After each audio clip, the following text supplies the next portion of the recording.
My name is Carissa Palmer. I'm 20 years old. I'm from Indianapolis, Indiana, and I go to Ball State University. There was a lot of reasons that I wanted to join the Army. I have a military family. I had 2 uncles that served in the war, and my grandpa also served in the war. I thought it was like a really good thing to do. And I wanted to go active duty at first, but then I decided that I was going to go part-time and go to school as well. So there was a lot of factors, but I think that overall, I just think that it's a very noble and good thing to do. My family's initial thoughts when I said I wanted to join the Army were honestly worse than I expected them to be.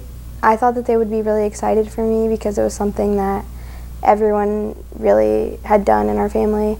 But they were just nervous because I was like their little girl, and growing up I was always a cheerleader and a dancer. So to go from being like a little dancer and cheerleader to be this big, tough soldier, they were just scared for me. But they were really happy and supportive. They were just nervous. I trained from last July to last December, so of 2018. I went to basic training in at Fort Jackson in South Carolina. I was there for basic training for 10 weeks, and then I stayed there for my job training, which is called AIT. I stayed there for AIT2 for another 10 weeks. So I was there the entire time at Fort Jackson.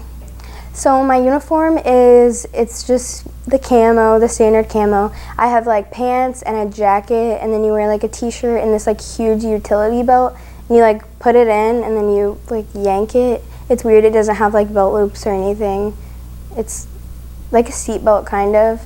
And then you wear your flag and your patch, your unit patch, and then you wear your name tape and the U.S. Army, and you wear the U.S. Army on the left side because it goes over your heart.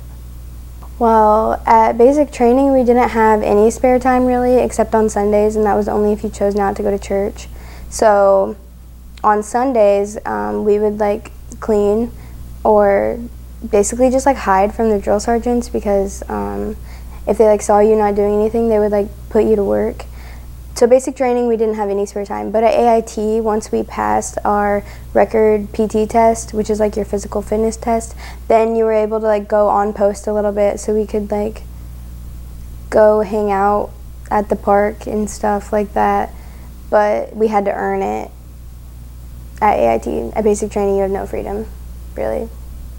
I handled the stress and pressure pretty well, actually. Better than I thought that I would. Before basic training, I wasn't the most religious person in the world. I would go to church sometimes when I was at home from college, or something like that. I was baptized, so I was pretty religious growing up.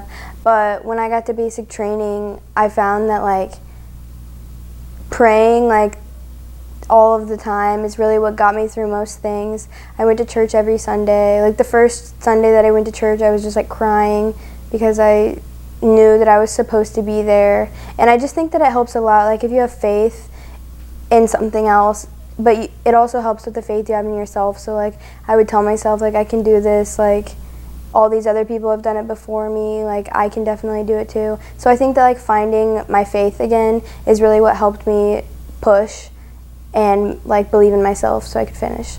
I learned that I was a lot stronger than I thought I was.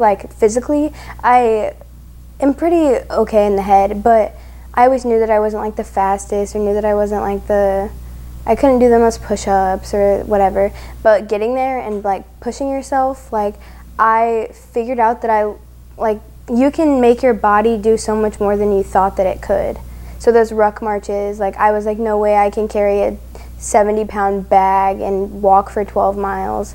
But you can figure it out. I just think it's cool that you can work your body up to being able to do all those crazy things that you never thought that you could. 2 more hours, how we do? I'll be happy, how about